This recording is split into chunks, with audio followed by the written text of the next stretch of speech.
Hello बच्चों, मैं Rohit Srivastava class 9th की मैथमेटिक्स क्लासेस में आपका स्वागत करता हूं। बच्चों, क्लास 9th में हमारा पहला चैप्टर है संख्या पद्धति।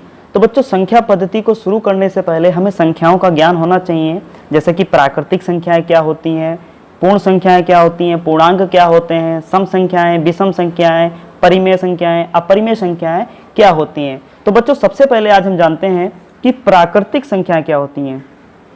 प्राकृतिक संख्याएं, बच्चों आप जानते हैं प्राकृतिक संख्याओं को इंग्लिश में बोलते हैं नेचुरल नंबर। नेचुरल नंबर्स क्या होती हैं? ये 1, 2, 3, 4, 5, 6, 7 डेडेडेस। बच्चों, ये प्राकृतिक संख्याएं कहलाती हैं। इसके बाद अगला हेडिंग है हमारा पूर्ण संख्याएं। पूर्ण संख्याएं क्या होती हैं? तो बच्चों, प्राकृतिक संख्याओं और जीरो को अगर आप मिला देंगे, मतलब प्राकृतिक संख्याएं और जीरो का संग्रह जो है वो पूर्ण संख्या कहलाती है। मतलब 0, 1, 2, 3, 4, 5, 6, 7 एंड सो ऑन। बच्चों, ये हमारी पूर्ण संख्या कहलाती हैं और पूर्ण संख्याओं को इंग्लिश में बोलते हैं होल नंबर। Whole numbers. तो पूर्ण संख्या क्या है? 0, 1, 2, 3, 4, 5, 6, 7, मतलब जीरो और प्राकृतिक संख्या, ये क्या कहलाएंगी? पूर्ण संख्याएं कहलाएंगी। प्राकृतिक संख्या क्या थी? नेचुरल नंबर क्या थे? 1, 2, 3, 4, 5, 6, 7 एंड सो ऑन। ये क्या है? प्राकृतिक संख्याएं हैं। और पूर्ण संख्या क्या है? प्राकृतिक संख्याओं में जीरो और बढ़ जाता है, मतलब प्राकृतिक संख्याएं और जीरो का संग्रह जो है वो पूर्ण संख्याएं कहलाती हैं। बच्चों, अगला हेडिंग है हमारा पूर्णांक। पूर्णांक को इंग्लिश में बोलते हैं इंटीजर्स। इसको ध्यान से समझेंगे बच्चों। जैसे आप देखिए, ये एक नंबर लाइन है, संख्या रेखा है। यहां पर देखिए ये 0 है, इधर की संख्या धन संख्या है 1, 2, 3, 4, इस प्रकार से आगे भी हैं। इधर की ऋण संख्या -1, -2, -3। अब देखिए आप, ये पूर्णांक हैं, तो पूर्णांक क्या कहेंगे? परिभाषा क्या हो जाएगी कि धन संख्या, ये धन संख्या है और ऋण संख्या है और शून्य का संग्रह जो है वो पूर्णांक कहलाता है। फिर से आप देखिए, धन संख्याएं, ऋण संख्याएं और शून्य का संग्रह क्या कहलाते हैं? पूर्णांक कहलाते हैं। एक दूसरे तरीके से आप इसको क्या कह सकते हैं कि प्राकृतिक संख्याएं, ऋण संख्याएं और शून्य क्या कहलाते हैं? पूर्णांक कहलाते हैं। दूसरे तरीके से आप इसको कह सकते हैं कि ये क्या है? ये हैं हमारे होल नंबर, मतलब पूर्ण संख्याएं। इधर की क्या है? पूर्ण संख्याएं और ये क्या है? ऋण संख्याएं। तो ऋण संख्याएं और पूर्ण संख्याओं का संग्रह पूर्णांक कहलाता है। या फिर आप कह सकते हैं प्राकृतिक संख्याएं, ऋण संख्याएं और शून्य का संग्रह पूर्णांक कहलाता है। अगला हेडिंग है बच्चों हमारा सम संख्याएं। सम संख्याओं को इंग्लिश में बोलते हैं इवन नंबर। सम संख्याएं क्या होती हैं बच्चों? वे संख्याएं जिनको आप 2 से पूर्ण रूप से भाग कर सकते हैं, पूर्णतया भाग कर सकते हैं। जैसे 2, 4, 6, 8, 10 एंड सो ऑन। ये क्या हैं? सम संख्याएं हैं, इवन नंबर्स हैं। आप इनको 2 से भाग कर सकते हैं। अगला है विषम संख्याएं। विषम संख्याओं को बच्चों हम कहते हैं ऑड नंबर।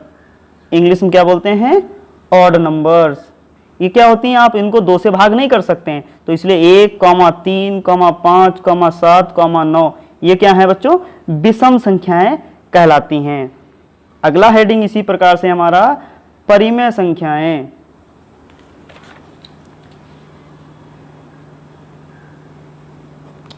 परिमेय संख्याओं को आप इंग्लिश में बोलेंगे रेशनल नंबर। Rational numbers. बच्चों, परिमेय संख्या क्या होती हैं? ऐसी संख्याएं जिन्हें आप P/Q के रूप में लिख सकते हैं और जहां Q का मान 0 ना हो। वे संख्याएं जिन्हें आप P/Q के रूप में व्यक्त कर सकते हैं और Q का मान 0 ना हो, ऐसी संख्याएं हमारी परिमेय संख्याएं कहलाती हैं। जैसे 1/2, 5/4, 6/7, 1/5 ETC। मतलब वे संख्याएं जिनको आप p बटे q के रूप में लिख सकते हैं, और q का मान शून्य नहीं होना चाहिए, उनको आप परिमेय संख्याएं बोलेंगे, रेशनल नंबर बोलेंगे। देखिए आप 1/2 ये आप p बटे q का रूप है, 5/4, 6/7, 1/5, और आप देखिए जैसे हमने 2 लिखा तो 2/1 है, ये भी एक परिमेय संख्या है क्योंकि p बटे q के रूप में आप इसे लिख सकते हैं। इसी प्रकार से 3/1, 1/3, 7/9 ये सभी क्या हैं, परिमेय संख्याएं हैं। बच्चों अगला हेडिंग है हमारा अपरिमेय संख्याएं।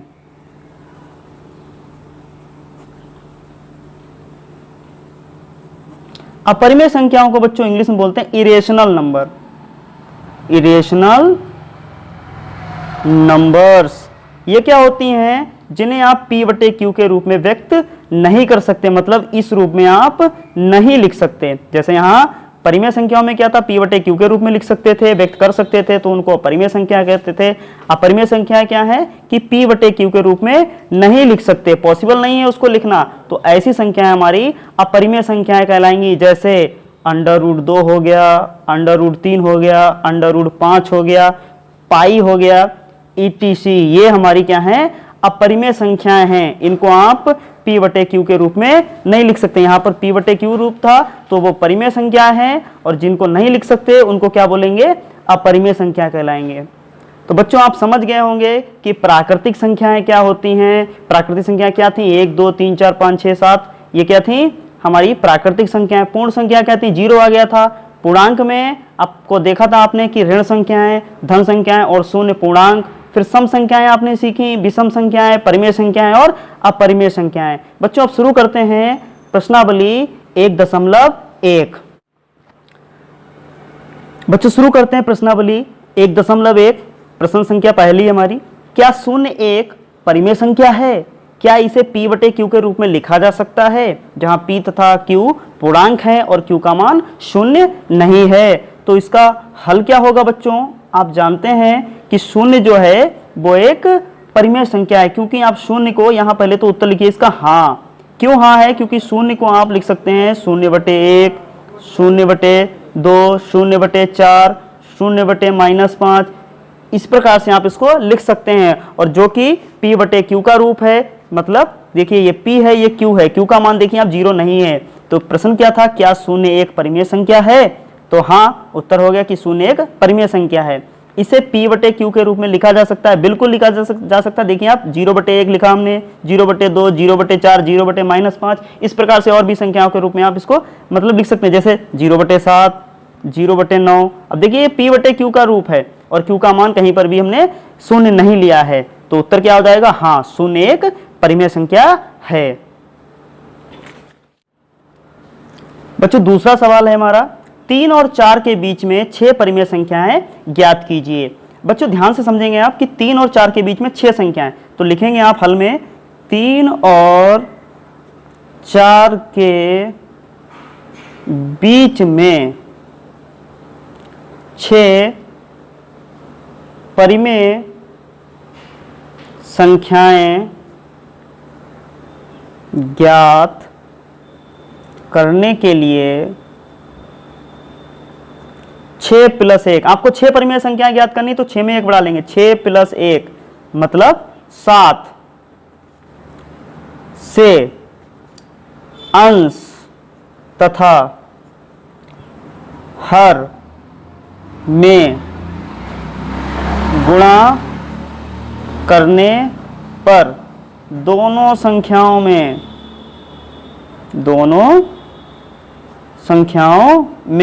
बच्चों क्या लिखा है मैंने, आप देखिए कि 3 और 4 के बीच में 6 परिमेय संख्याएं ज्ञात करने के लिए आप क्या करेंगे, 6 परिमेय संख्याएं ज्ञात करनी, 6 में आप 1 बढ़ा लीजिए, 7 हो गया। आप इसके आगे भी ले सकते हैं, तो 7 से अंश तथा हर में गुणा करने पर दोनों संख्याओं में, दोनों संख्या मतलब पहली संख्या 3 है, अब देखिए 3 है पहली संख्या, तो आप क्या करेंगे 3 के अंश में 7 से गुणा, और हर कितना है 3 का 1 है, इसमें भी 7 से गुणा, कितना हो गया 3 × 21/7। दूसरी संख्या बच्चों हमारी 4 है, 4/1, क्योंकि अंश इसका 4 है और हर कितना है 1 है। क्या करेंगे आप, इसके अंश में भी 7 से गुणा और हर में भी 7 से गुणा, कितना हो गया 4 × 7 = 28/7। फिर से देखिए आप कि 3 और 4 के बीच में 6 परिमेय संख्याएं ज्ञात करने के लिए क्या करेंगे, 6 + 1 1 बढ़ा लेंगे 7 हो गया। इसके बाद वाली संख्या भी ले सकते हैं, से अंश तथा हर में गुणा करने पर, दोनों संख्याओं में, मतलब दो संख्या हैं 3 और 4, उनके अंश और हर में आप 7 से गुणा कर देंगे। तो पहली संख्या क्या बना दी आपने, 3 की बना दी 21/7। देखिए 3 7 या 21 3 ही है, और 4 में भी देखिए 4 7 28, और 1 की 7 से गुणा करेंगे 7 आएगा, ये भी देखिए 4 ही है। अब लिखेंगे आप अतः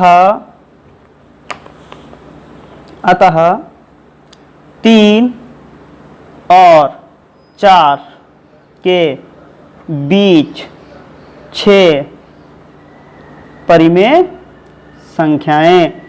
अब देखिए यहां पर दोनों का हर देखिए एक जैसा है, यहां पर भी 7 है, यहां पर भी 7 है, तो 21 से 28 तक। 21 के बाद क्या आता है बच्चों, 22/7, 23/7, 24/7, 25/7, 26/7 और 27/7। देखिए 22/7, 23/7, 24/7, 25/7, 26/7, 27/7, ये 3 और 4 के बीच में 6 परिमेय संख्याएं हैं। तो बच्चों ये हो गया आपका आंसर। बच्चों प्रश्न संख्या 3 है हमारा कि 3/5 और 4/5 के बीच 5 परिमेय संख्याएं ज्ञात कीजिए। तो जैसे अभी दूसरा प्रश्न किया था, बिल्कुल वैसे ही तीसरा प्रश्न करेंगे। अब देखिए 3/5 और 4/5 दोनों के हर बराबर हैं, एक जैसे ही हैं, और 5 संख्याएं ज्ञात करनी है। तो आप क्या करेंगे, दोनों संख्याओं के अंश तथा हर में 5 संख्याएं ज्ञात करनी है। तो 5 + 1 = 6 से गुणा करने पर दोनों संख्याओं के अंश तथा हर में 5 + 1 मतलब 6 से गुणा करने पर। तो पहली संख्या है हमारी 3/5। क्या करेंगे आप, 3/5 के अंश में, अंश देखिए 3 है, उसमें 6 से गुणा कर दिए जी, और हर में भी 6 से गुणा कर दीजिए। कितना हो जाएगा, 3 की 6 से गुणा करेंगे 18, और 5 की 6 से गुणा करेंगे 5 की 6 से 30 हो जाएगा। अगली संख्या है 4/5। तो 4/5 अंश में भी 6 से, हर में भी 6 से, ये हो गया 24/30। तो आप देखिए दोनों संख्याओं के हर समान हैं। अब करना क्या है, आपको 5 परिमेय संख्याएं ज्ञात करनी है। तो अतः 3/5 और 4/5 के बीच 5 परिमेय संख्याएं। अब देखिए 18 को बढ़ा दीजिए आप, 19/30, 20/30, 21/30, 22/30, 23/30। देखिए 1 2 3 4 5, अगली क्या है 24/30, वो है यहाँ पर, क्योंकि हमें 3/5 और 4/5 के बीच की 5 परिमेय संख्याएं हैं। तो ये हो गई हमारी 5 परिमेय संख्याएं। आप इनको क्या कर सकते हैं, देखिए ये कट रही हैं तो आप इनको काट भी सकते हैं। देखिए 19/30 बिल्कुल वैसी रहेगी, 19/30। यहाँ देखिए 20/30, 0 से 0 कट जाएगा, कितना रहेगा 2/3। यहाँ देखिए 21/30, ये देखिए 7 से कट जाएगी, 3 से कट जाएगी। देखिए 3 से काटिए, 3 7 21 और 3 दशावन 30, 3 से कट रही, देखिए 3 7 21, 3 दशावन 30। यहाँ देखिए 2 से कट रही है, 2 एकम 2, 2 एकम 2, 11 हो गया, और ये 15, ये नहीं कटेगी, इसे ऐसे लिख देंगे। ये हो गई बच्चों 3/5 और 4/5 के बीच में 5 परिमेय संख्याएं। बच्चों चौथा प्रश्न है हमारा, प्रश्न संख्या 4 है, नीचे दिए गए कथन सत्य हैं या असत्य, कारण के साथ अपने उत्तर दीजिए। तो पहला हमारा है, प्रत्येक प्राकृत संख्या एक पूर्ण संख्या होती है। प्राकृत संख्या का मतलब प्राकृतिक संख्या, कह रहे हैं प्रत्येक प्राकृत संख्या एक पूर्ण संख्या होती है। बच्चों आप जानते हैं पूर्ण संख्या क्या होती हैं, पूर्ण संख्या 0 1 2 3 4, ये क्या है हमारी पूर्ण संख्याएं होती हैं। तो आप देखिए पूर्ण संख्याओं में प्राकृत संख्याएं भी आ रही, देखिए ये पूर्ण संख्या है, पूर्ण संख्या में देखिए प्राकृत संख्या 1 2 3 4 5। देखिए पूर्ण संख्याओं में 0 है, बाकी की सभी क्या है प्राकृतिक संख्याएं हैं। तो क्या प्रश्न दिया है, प्रत्येक प्राकृत संख्या एक पूर्ण संख्या होती है। देखिए प्राकृतिक संख्या है सभी, ये प्राकृत संख्या है, तो प्रत्येक प्राकृत संख्या पूर्ण संख्या है। कथन क्या हो गया? सत्य हो गया। कारण क्या हुआ? ये देखिए कारण है, क्योंकि पूर्ण संख्याएं क्या है? 0 और प्राकृतिक संख्याएं पूर्ण संख्याएं कहलाती हैं, तो कथन हो गया सत्य। दूसरा है बच्चों, प्रत्येक पूर्णांक एक पूर्ण संख्या होती है। ये असत्य है बच्चों। असत्य क्यों है? क्योंकि आप देख सकते हैं प्रत्येक पूर्णांक में ऋण संख्याएं भी हैं और पूर्ण संख्याएं भी हैं, क्योंकि आपने देखा था पूर्णांक में ऋण संख्याएं हैं और पूर्ण संख्याएं हैं। तो प्रत्येक पूर्णांक पूर्ण संख्या नहीं होता है। क्यों नहीं होता है? क्योंकि उसमें ऋण संख्याएं और ऋण संख्या पूर्ण संख्याएं नहीं है। ये कारण हो गया बच्चों। तीसरा प्रश्न है हमारा इसमें, प्रत्येक परिमेय संख्या एक पूर्ण संख्या होती है। ये भी असत्य होगा। क्यों असत्य होगा? क्योंकि परिमेय संख्या हमारी p/q के रूप की होती है। जैसे देखिए आप 1/2, ये परिमेय संख्या है। क्या ये पूर्ण संख्या है? नहीं है। तो इसीलिए प्रत्येक परिमेय संख्या पूर्ण संख्या नहीं होती। यहां लिखा होती, इसलिए कथन क्या हो गया? असत्य हो गया। बच्चों पहली प्रश्नावली हमारी समाप्त हो गई है।